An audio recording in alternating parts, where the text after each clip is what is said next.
Hello everybody, welcome to my channel. आज हम discuss करेंगे आधुनिक भारत के धार्मिक तथा सामाजिक सुधार आंदोलन में स्वामी विवेकानंद जी का योगदान के बारे में। इसमें हम देखेंगे कि स्वामी विवेकानंद जी किस तरह से धार्मिक सुधार आंदोलन में कार्य किया था और किस तरह का उन्होंने कार्य किया था, वो इतना फेमस कैसे हो गए स्वामी विवेकानंद जी।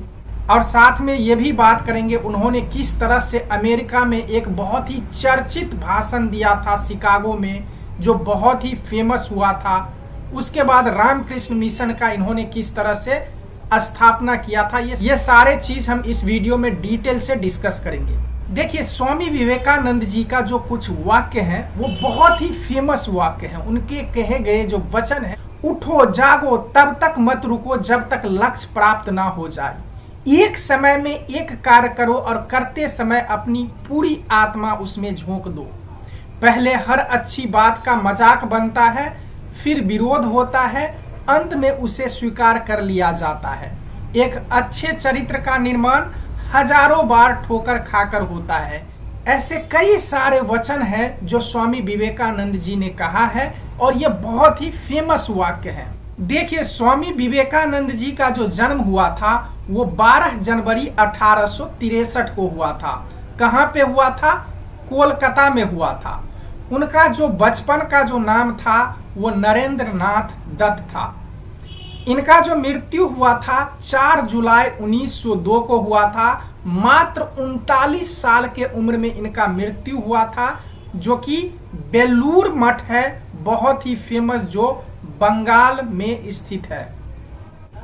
इनका जो गुरु था, आध्यात्मिक गुरु, जिनका नाम था रामकृष्ण परमहंस, इनके बारे में भी हम डिस्कस करेंगे। इनका साहित्य कार्य में जो एक पुस्तक है जिसका नाम है राजयोग, राजयोग नाम का पुस्तक स्वामी विवेकानंद जी के द्वारा लिखा गया है। तो स्वामी विवेकानंद का जो पारिवारिक पृष्ठभूमि था वो कोलकाता के एक कुलीन बंगाली कैस्ट परिवार में जन्मे थे 12 जनवरी 1863 को। इनका बचपन का नाम नरेंद्र नाथ दत्त था। इनका पिता का नाम विश्वनाथ दत्त था। ये कोलकाता के हाई कोर्ट के एक प्रसिद्ध वकील थे। यानी इनका जो पिताजी जो थे वो कोलकाता में एक बहुत ही फेमस वकील थे। इनका माता का जो नाम था वो भुवनेश्वरी देवी था।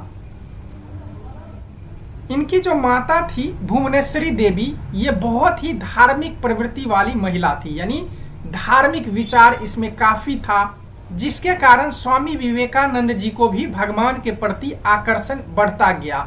यानी शिव पूजा अर्चना में ये काफी टाइम व्यतीत करते थे। तो स्वामी विवेकानंद जी का जो परिवार था वो एक धार्मिक विचारों वाला परिवार था। तो इसके कारण क्या हुआ कि ये स्वभाव स्वामी विवेकानंद जी के अंदर भी होने लग गया। स्वामी विवेकानंद जी बचपन में बहुत ही नटखट स्वभाव के व्यक्ति थे, यानी बहुत ही शरारती थे और पढ़ाई लिखाई में भी बहुत अच्छे थे। अब इनका जो पारिवारिक जो पृष्ठभूमि था वो धार्मिक विचारों वाला था। इसके कारण स्वामी विवेकानंद को हमेशा भगवान को पाने की लालसा हमेशा रहती थी। यानी बड़े बड़े विद्वान से ये हमेशा सवाल करते थे, भगवान कहाँ पे हैं, भगवान क्या है, उनका क्या अस्तित्व है। ये सारे चीज जो ऐसे ऐसे प्रश्न करते थे बड़े बड़े विद्वान के साथ, बड़े बड़े विद्वान भी इनके सवाल को सुन के वो असमंजस में पड़ जाते थे। अब स्वामी विवेकानंद जी बचपन में पढ़ाई लिखाई में काफी होशियार थे और पढ़ाई को काफी महत्व देते थे। तो इसी वजह से क्या हुआ कि इनका दाखला ईश्वरचंद विद्यासागर जी के संस्था था, मेट्रोलिटन संस्था, उसमें इनको दाखला करा दिया गया। यानी पढ़ाई लिखाई के लिए इनको दाखला करा दिया गया उसमें। स्वामी विवेकानंद यानी नरेंद्र नाथ दर्शन, धर्म, इतिहास, सामाजिक विज्ञान, कला जैसे विषयों के अच्छे पाठक थे। यानी उनको अच्छी तरह से नॉलेज था। इसके साथ साथ स्वामी जी को वेद, उपनिषद, भगवत गीता, रामायण, महाभारत और अनेक हिंदू शास्त्रों में गहन रुचि थी। क्यों? यानी धार्मिक पृष्ठभूमि होने के कारण इनको धार्मिक ग्रंथों के प्रति काफी रुचि था। अब क्या होता है, 1879 में स्वामी विवेकानंद जी प्रेसिडेंसी कॉलेज में दाखिला लेते हैं। कोलकाता का बहुत ही ये फेमस कॉलेज था प्रेसिडेंसी कॉलेज, उसमें इन्होंने दाखिला लिया। अब क्या होता है, स्वामी विवेकानंद जी को अध्यात्म के प्रति काफी रुचि होने लग जाता है। वो भगवान को जानने की कोशिश करते हैं, भगवान क्या है, उसका क्या आस्था है, क्या अस्तित्व है, इस तरह से सवाल ढूंढते रहते हैं। कहीं पे उनको सही और सटीक उत्तर नहीं मिल पाता है, ये संतुष्ट नहीं होते हैं। अब क्या होता है, एक व्यक्ति ने स्वामी विवेकानंद जी को बताया कि एक व्यक्ति है जिनका नाम है रामकृष्ण परमहंस। वो बहुत ही फेमस संत हैं जो कि कोलकाता के काली मंदिर के पुजारी हैं। वो आपको सारा कुछ भगवान के बारे में बता सकता है, आपको सारा कुछ अध्यात्म के बारे में सही ढंग से बता सकता है। आप उनसे जाके मिलकर ये सारा प्रश्न पूछिए, भगवान क्या है, सारे चीज आप पूछ सकते हो उनको। तो इसी तरह क्या करते हैं, अब ये उनसे मिलने चले जाते हैं। किनसे? रामकृष्ण परमहंस से। अब थोड़ा सा रामकृष्ण परमहंस के बारे में हम देख लेते हैं। रामकृष्ण परमहंस एक बहुत बड़े संत थे जिनका जन्म हुआ था 18 फरवरी 1836 को कमारपुर बंगाल में हुआ था। इनका बचपन का नाम गदाधर चट्टोपाध्याय था। इनको परमहंस का खिताब मिला था। ये कोलकाता के जो काली मंदिर है उसके ये पुजारी थे। इनका पत्नी का नाम शारदा देवी था और यही जगह है, छोटा सा ये घर, जहां पे रामकृष्ण परमहंस, ये बहुत ही फेमस संत हैं, उनका यहाँ पे जन्म हुआ था। अब इनके पास स्वामी विवेकानंद जी मिलने जाते हैं। कहाँ? कोलकाता के काली मंदिर। और वहां पे इनका मुलाकात होता है नवंबर 1881 में पहली बार। अब जब रामकृष्ण परमहंस से स्वामी विवेकानंद जी मिलते हैं, दोनों में जब आपस में मुलाकात होती है, तो रामकृष्ण परमहंस स्वामी विवेकानंद जी को देखकर बिल्कुल अलग सा महसूस करते हैं। ये इस तरह से महसूस करते हैं कि यही वो व्यक्ति है जिसको मुझे तलाश था कई दिनों से, यानी कई वर्षों से तलाश था। अब स्वामी विवेकानंद जी भी इनसे मिलते हैं तो कई सारे आध्यात्मिक प्रश्न पूछते हैं। तो जब स्वामी विवेकानंद परमहंस जी से मिलते हैं तो जैसे कि ये स्वामी विवेकानंद और कई सारे विद्वान से प्रश्न पूछा करते थे, उसी तरह प्रश्न रामकृष्ण परमहंस जी से पूछते हैं। परमहंस जी से पूछते हैं, क्या आपने भगवान को देखा है? क्या भगवान वाकई में है? तो रामकृष्ण परमहंस उत्तर देते हैं कि हाँ, मैंने भगवान को देखा है, बिल्कुल देखा है, और भगवान वास्तव में है। रामकृष्ण हंस ने कहा कि मैं भगवान को उसी तरह से देख सकता हूं और समझ सकता हूं जैसे मैं तुम्हें देख सकता हूं और तुमसे बातें कर सकता हूं, तुम्हें समझ सकता हूं, उसी तरह मैं भगवान को देख सकता हूं। फर्क सिर्फ इतना है कि मैं उन्हें तुमसे ज्यादा गहराई से महसूस कर सकता हूं। तो इस तरह से कई सारे प्रश्न होता है। तो स्वामी विवेकानंद जी जब पहली बार मिलते हैं, इस तरह का प्रश्न पूछते हैं, इस तरह का उन्होंने जवाब दिया, तो स्वामी विवेकानंद जी को लगता है कि मैं गलत जगह पे आ गया हूं, पता नहीं ये व्यक्ति अजीब सा व्यक्ति है, पता नहीं किस तरह से जवाब दे रहा है। तो फिर क्या होता है कि रामकृष्ण परमहंस से स्वामी विवेकानंद जी कई बार मिलते हैं, और जब मिलते हैं तो इनको बिल्कुल आत्मज्ञान होता है, जो कि रामकृष्ण परमहंस जो बताते हैं, जो शिक्षा देते हैं, उससे इनको आत्मज्ञान मिलता है। यानी ये अब मानने लग जाते हैं भगवान के बारे में, जो इनका जो प्रश्न था वो ये संतुष्ट हो जाते हैं, रामकृष्ण परमहंस के द्वारा ये संतुष्ट हो जाते हैं। और संतुष्ट होने के बाद ये रामकृष्ण परमहंस को अपना आध्यात्मिक गुरु मान लेते हैं। तो स्वामी विवेकानंद जी का जो गुरु थे, आध्यात्मिक गुरु जो थे, वो रामकृष्ण परमहंस थे। तो अब रामकृष्ण परमहंस के स्वामी विवेकानंद जी शिष्य बन जाते हैं और उनके कहे हुए बातों को ये करते रहते हैं। देखिए, अभी हमने धार्मिक और सामाजिक सुधार आंदोलन में जितने भी संगठन को देखा था, जैसे आर्य समाज, ब्रह्म समाज और जो भी नए नए समाज था, वो सभी के सभी मूर्ति पूजा को खंडन करते थे, यानी मूर्ति पूजा में विश्वास नहीं करते थे। लेकिन स्वामी विवेकानंद जी में ऐसा नहीं था, ये मूर्ति पूजा को खंडन नहीं करते थे। ये बहुत इंपॉर्टेंट क्वेश्चन है कि स्वामी विवेकानंद जी मूर्ति पूजा को खंडन नहीं करते थे, क्योंकि इनके गुरु जो थे रामकृष्ण परमहंस, वो स्वयं ही काली मंदिर के पुजारी थे, यानी काली माता का भक्त थे, उनको पूजा करते थे। इनका मानना यह था कि अगर हम किसी मूर्ति को भगवान स्वरूप मान के उनको अगर हम पूजा करते हैं, तो क्या होता है कि जब हम उस मूर्ति को देखते हैं, उसके पास ध्यान करते हैं, तो क्या होता है कि वहां पे हमें भगवान का स्वरूप नजर आता है, यानी ईश्वर का वातावरण उत्पन्न हो जाता है। तो इस वजह से ये मूर्ति पूजा को खंडन नहीं करते थे। अब देखिए होता क्या है कि रामकृष्ण परमहंस का अब स्वामी विवेकानंद जी पूरी तरह से शिष्य बन जाते हैं और अपने आप को रामकृष्ण परमहंस के लिए समर्पित कर देते हैं। अब 1884 में ये प्रेसिडेंसी कॉलेज से अपना पढ़ाई कंप्लीट कर लेते हैं और उसी साल दुर्भाग्यवश स्वामी विवेकानंद जी का जो पिताजी थे, उनका देहांत हो जाता है। इनके पिताजी एक लॉयर थे, अच्छी खासी आमदनी थी, और उनका जब डेथ हो जाता है तो सीधा उनका घर का आमदनी बंद हो जाता है और आर्थिक स्थिति बहुत ही खराब होने लग जाता है। अब स्वामी विवेकानंद जी के पिताजी के मृत्यु के बाद इनके परिवार का सारा भार इन्हीं के ऊपर आ जाता है। अब ये पूरी तरह से अपने आप को रामकृष्ण परमहंस को समर्पित कर चुके थे। अब इनके पास बहुत बड़ा संकट खड़ा हो जाता है। इधर पिताजी का देहांत हो जाता है, इधर इनके गुरुजी के पास रहना होता है। अब ये क्या करे इसमें? देखिए, ये प्रेसिडेंसी कॉलेज मद्रास से उस समय ग्रेजुएशन कर चुके थे। वैसे नौकरी पेशा में जाना चाहते तो ये अच्छी खासी नौकरी कर सकते थे, यानी अच्छी खासी नौकरी हो सकता था उस टाइम में, क्योंकि बहुत ही पढ़े लिखे व्यक्ति थे। फिर ये क्या करते हैं, अपने परिवार को छोड़ देते हैं, यानी परिवार का उस समय आर्थिक स्थिति खराब था, उसके बावजूद ये परिवार को छोड़ देते हैं और रामकृष्ण परमहंस के शरण में ही चले जाते हैं। अब देखिए, स्वामी विवेकानंद जी को दूसरा झटका लग जाता है 1885 में। 1884 में इनके पिताजी का मृत्यु हो गया था।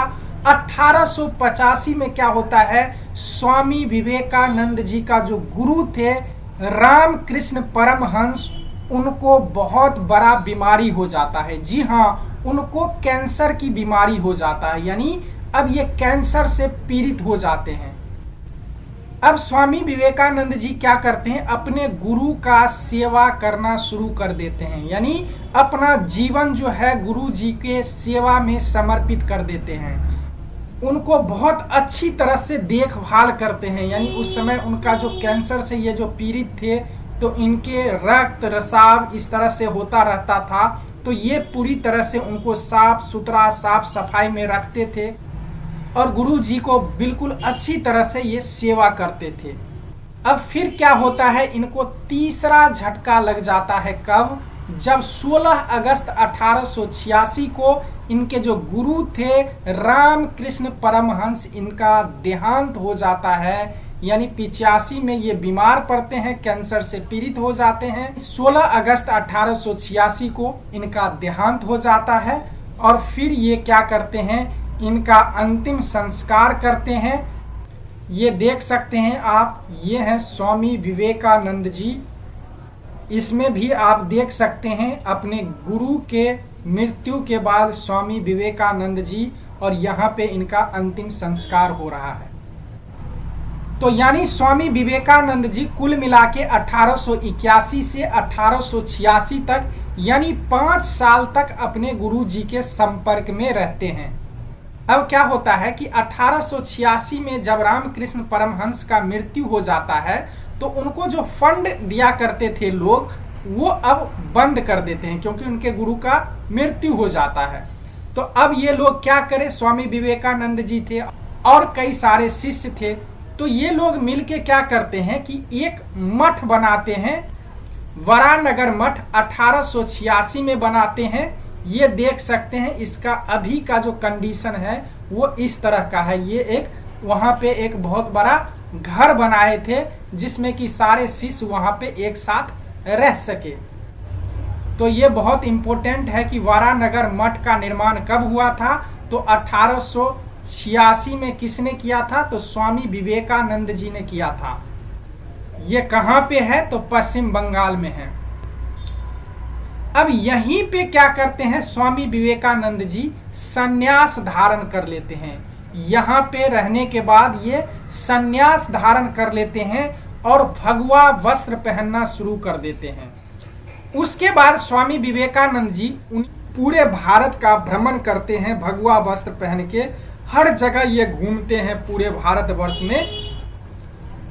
उसके बाद क्या करते हैं, 31 मई 1893 को बंबई से ये अमेरिका के लिए रवाना हो जाते हैं। जी हाँ, 31 मई 1893 को ये मुंबई से अमेरिका के लिए रवाना हो जाते हैं। उसके बाद कनाडा जाते हैं और कई सारे देश का ये भ्रमण करते हैं।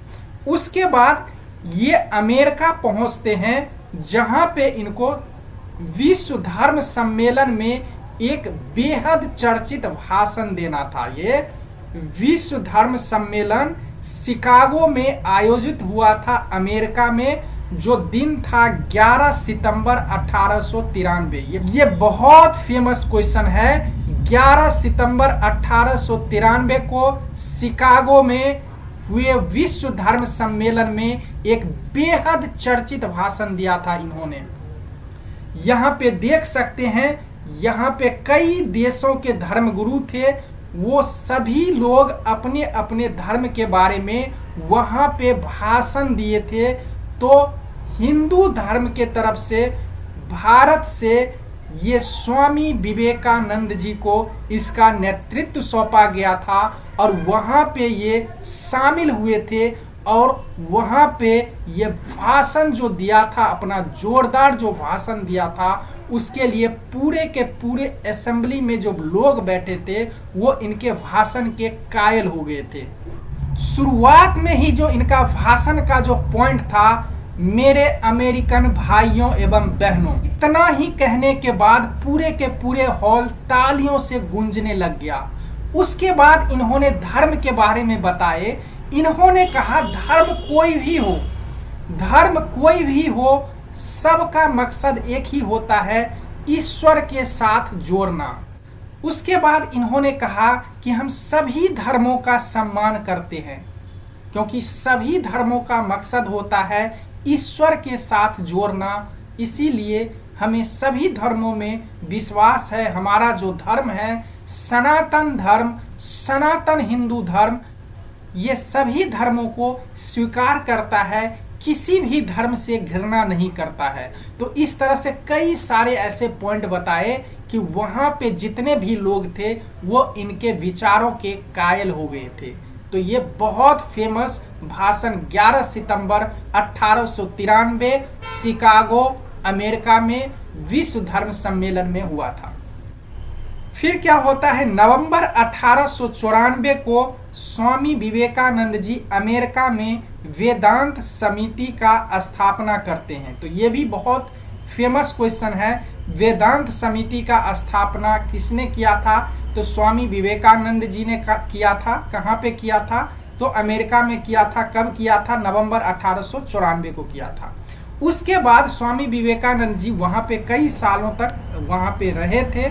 उसके बाद भारत आते हैं। जब अमेरिका से स्वामी विवेकानंद जी भारत आते हैं तो फिर 1 मई 1897 को कोलकाता में रामकृष्ण मिशन का स्थापना करते हैं।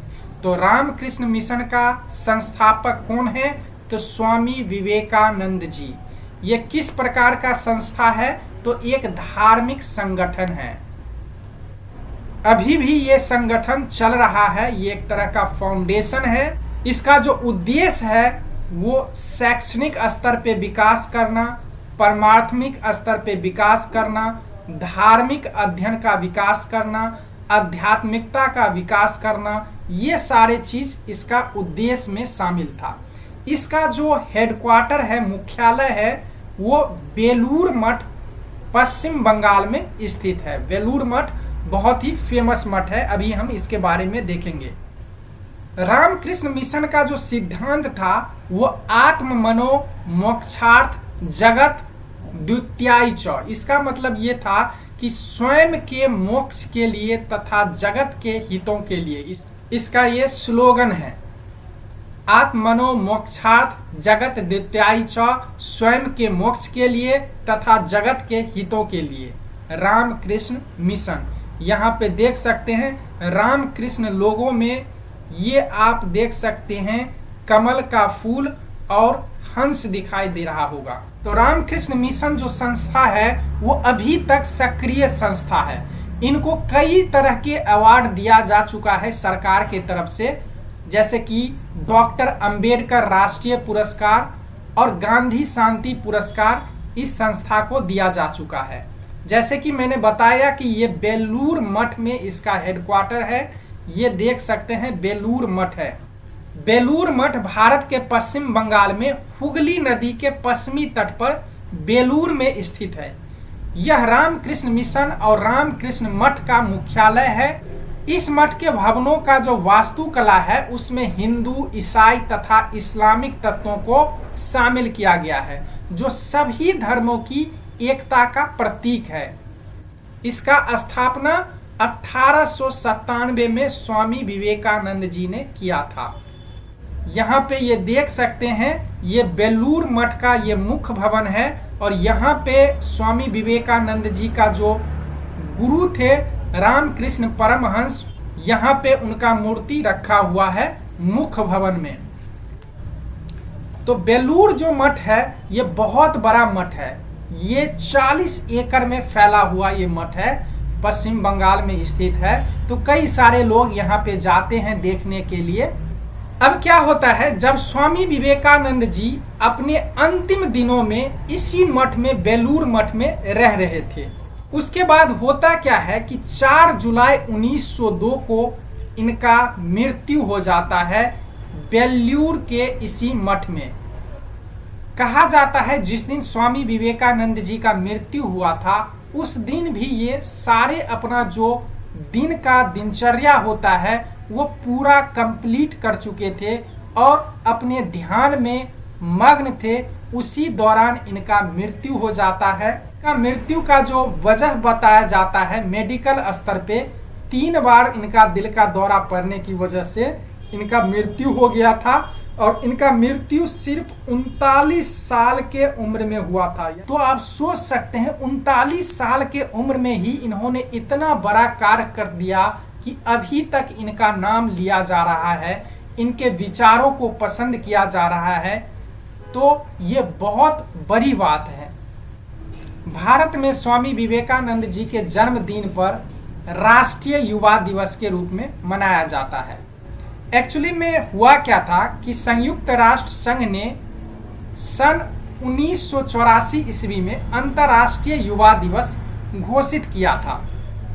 इसके महत्व पर विचार करते हुए भारत सरकार ने सन 1984 में 12 जनवरी यानी स्वामी विवेकानंद जी के जयंती पर राष्ट्रीय युवा दिवस पूरे देश में मनाने का निर्णय लिया और उसी साल से पूरे देश में 12 जनवरी को राष्ट्रीय युवा दिवस के रूप में मनाया जाता है। तो यानी राष्ट्रीय युवा दिवस का जो आरंभ हुआ था 1984 में, कब मनाया जाता है तो 12 जनवरी को।